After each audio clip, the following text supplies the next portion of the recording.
दोस्तों seasonal shift की वजह से हवा के पैटर्न में अगर कोई बदलाव होता है और इससे वेदर कंडीशंस चेंज होती हैं, ख़ास तौर से जो इंडियन ओशन है एशिया के पार्ट्स में, तो इससे क्या होता है कि दोस्तों जो रेनफॉल होती है या बारिशें जो होती हैं वो काफ़ी बढ़ जाती हैं और इस चेंज को, इस सीजनल शिफ्ट को विंड के पैटर्न में हम कहते हैं मॉनसून।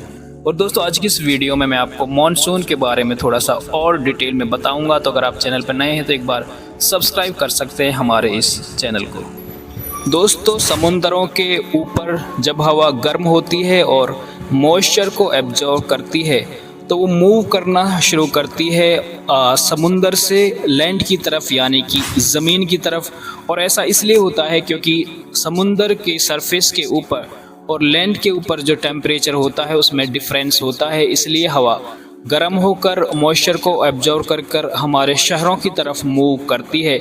और ओशियन, जो इंडियन ओशंस हैं, वहाँ से ये एयर मूव करना शुरू करती है हमारी सिटीज़ की तरफ।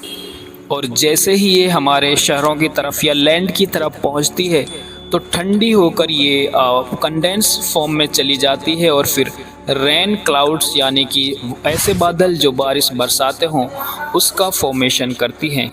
और फिर ये बारिश की शक्ल में हमारे लिए मानसून की सौगात लेके आती हैं।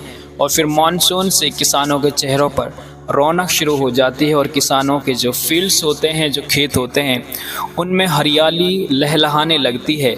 और दोस्तों मानसून एक प्रेडिक्टेबल पैटर्न को फॉलो करता है टेम्परेचर डिफरेंसेस की वजह से। और इस मानसून की जो ड्यूरेशन होती है या फिर इंटेंसिटी होती है, ये ईयर टू ईयर, यानी कि साल दर साल वेरी करती है, अलग अलग होती है। हमारे एग्रीकल्चर फील्ड को या सेक्टर्स को अफेक्ट करती है, वाटर रिसोर्सेज को अफेक्ट करती है, और फिर फाइनली जो किसान की इकोनॉमी है उसे काफ़ी ज़्यादा इम्पेक्ट करती है।